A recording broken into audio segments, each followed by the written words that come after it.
ગયા મહિનામાં માળિયા પોલીસ સ્ટેશનમાં એક મર્ડરનો અને એક 307 મુજબ જૂની આઈપીસી 307 મુજબનો ગુનો દાખલ થયેલો હતો. એમાં આર્મ્સ હથિયારનો પણ ઉપયોગ થયેલો હતો. તો અમારા રેન્જ આઈજીપી શ્રી કોરડિયા સરની સૂચના અને એમના માર્ગદર્શન હેઠળ સમગ્ર જિલ્લાની પોલીસ સાથે અમે માળિયામાં આજે મેગા કોમ્બિંગ કરેલું છે.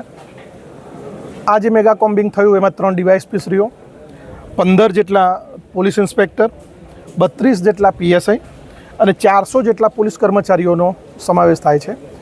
એમાં અમે સાથે સાથે બીડીડીએસની ટીમ પણ સાથે રાખેલી હતી. આ મેગા કોમ્બિંગ દરમિયાન અમને આપ જોવો છો એ પ્રમાણે એક પેરોલ જમ્પનો આરોપી, 2 નાસ્તા ફરતા આરોપી, લગભગ 36 જેટલા વ્હીકલનો અમે ડિટેન કર્યા છે.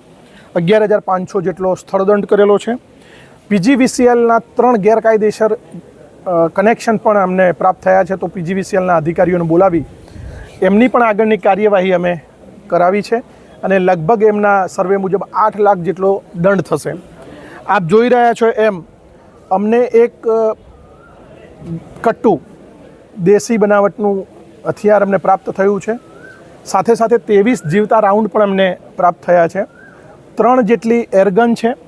બીજા ભાલા, નાના મોટા ચપ્પા, તલવાર, ધોકા અને અન્ય એક સોનાના બિસ્કિટ, ડુપ્લિકેટ સોનાના બિસ્કિટ લેવી એની આગળની પૂછપરછ અમે કરીશું કે આનાથી કોઈ આવી જ રીતે સોનાના બિસ્કિટ કોઈ ગેરકાયદેસર રીતે ચીટિંગ કરેલું છે કે કેમ, તો એ આગળની કાયદેસરની કાર્યવાહી કરવામાં આવશે.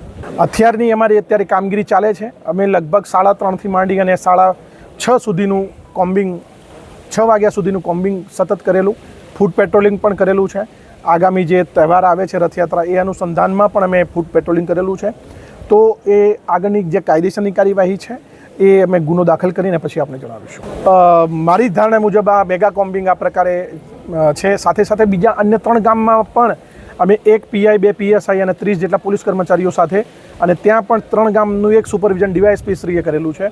તો ત્યાંથી પણ અમને આ અલગ અલગ કામગીરી અમે કરેલી છે. ભવિષ્યમાં જે રથયાત્રા આવી રહી છે એના અનુસંધાનમાં પણ અમે ભવિષ્યમાં કામગીરી કરીશું.